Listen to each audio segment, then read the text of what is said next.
Rafael. Tá na conta também. O Beraldo tem jogado bem. Um erro que aconteceu no fim do jogo, não comprometeu o resultado. Sim. É um jogo extremamente condicionado. Não tem como você falar dessa partida sem falar do terreno. Não são condições normais. O segundo tempo ainda piora, né? Que até, a gente até falava, pô, o segundo tempo tá acontecendo nada. Aí o Luan acerta o chute. Inclusive, a gente vendo agora o replay com um pouco mais de atenção, a gente pode levar como falha, pode, mas é um gol também condicionado pelo gramado. Sim. Quando a bola bate e derrapa, o seu tempo de bola já muda totalmente. Então, assim, eu acho que esse tipo de jogo, pra mim, ele diz muito mais sobre o Santos, sobre o caminho que o Santos está tomando com relação até anímica, que você vê um início de jogo onde o Santos não consegue. E eu vi, por exemplo, jogos do São Paulo no ano, que às vezes o São Paulo nem ganhou e que o São Paulo foi melhor que hoje. Sim. Mas como o Santos nessa questão quebra, vai se perdendo, com 22 minutos o cenário era 2-0 pro São Paulo, um jogador expulso. Competitivamente acabou o jogo. Acabou o jogo ali. Minuto 23. Com um gramado desse jeito? É isso. Então não tem como a gente tirar da análise o que tinha no terreno de campo. Então acho que o Santos, acho que talvez a expectativa é do pessoal que está chegando.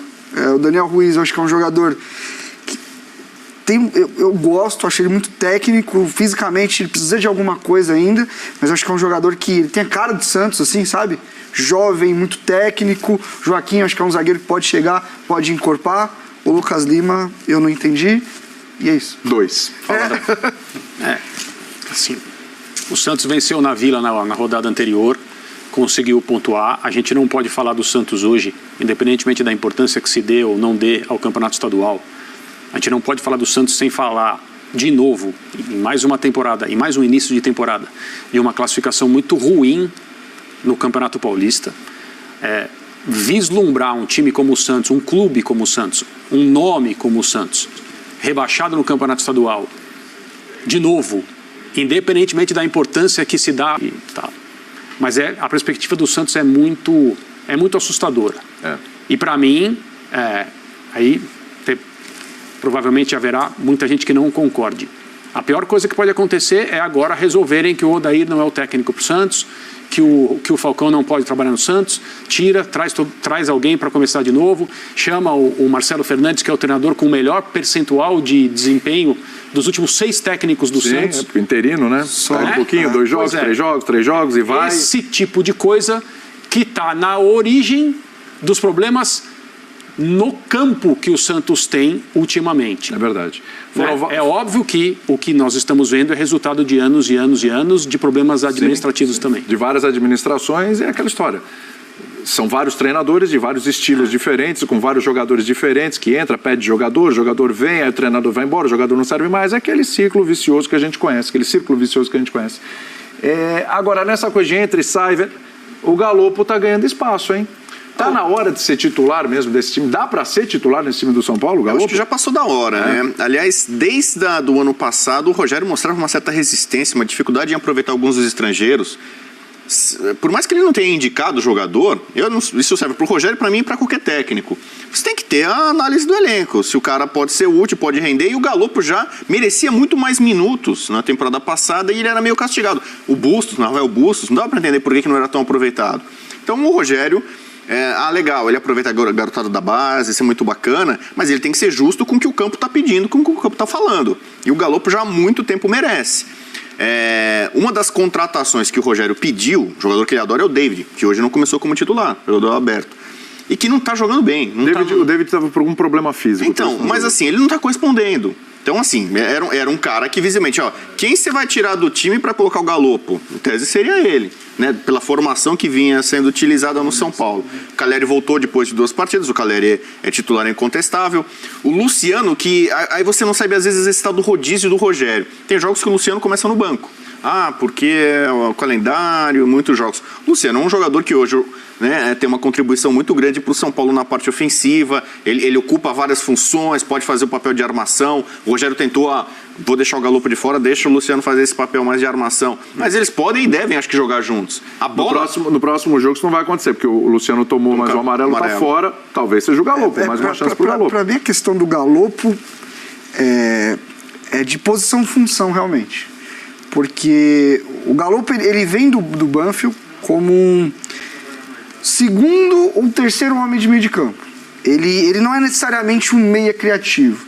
Ele é um meia de pisar na área, de chegada. Inclusive, no Banfield ele tinha ali 8, 10 gols por temporada em alguns momentos da carreira dele. Tava sempre chegando no atacante. Sempre chegando, E ele não é um cara, ele arma, ele é mais Rafael Veiga, vai, pra gente ter uma... Eu sempre falo também que eu não vejo o Rafael Veiga como um meia realmente de circulação de bola, de dosar ritmo, de pensar o jogo. O Veiga, o Rodriguinho, na época do Corinthians, quando ele ia muito bem também, um meia de muita chegada.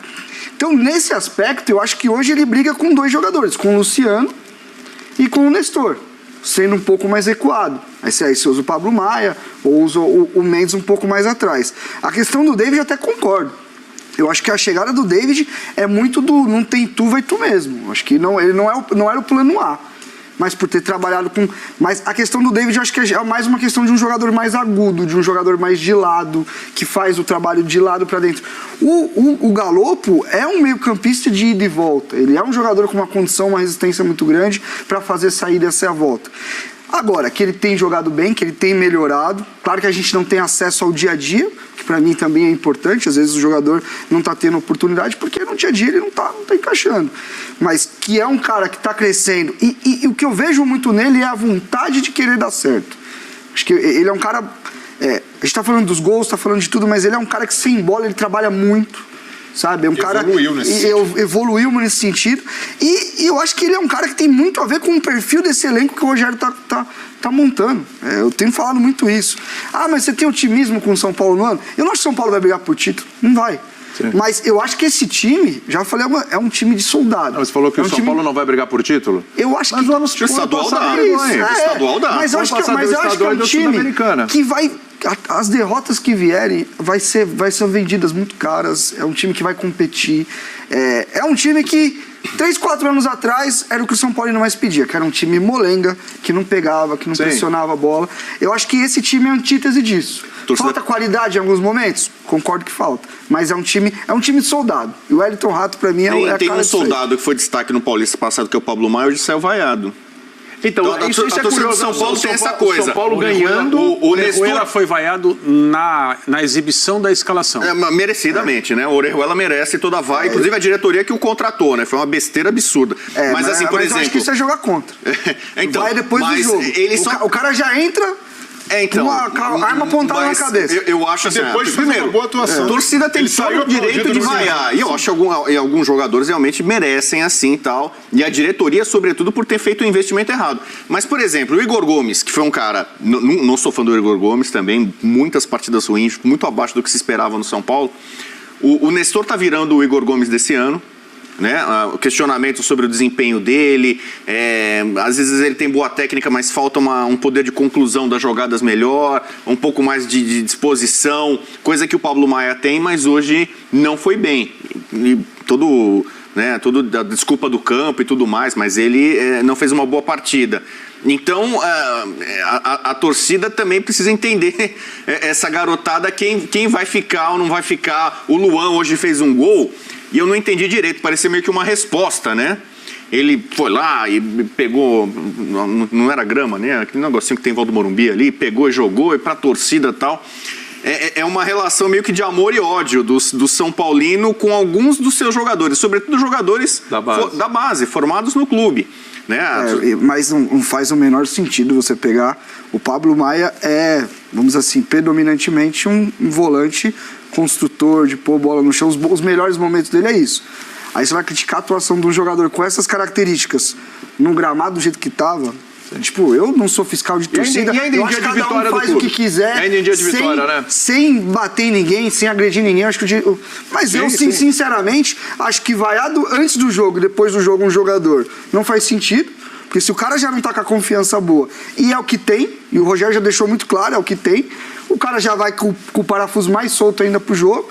E assim, você vai ao jogador o Igor Gomes, eu concordo. Talvez muitos falavam, esse cara vai ser maior, é o Kaká e tal. Não, ele não é esse jogador, ele entregava outra coisa.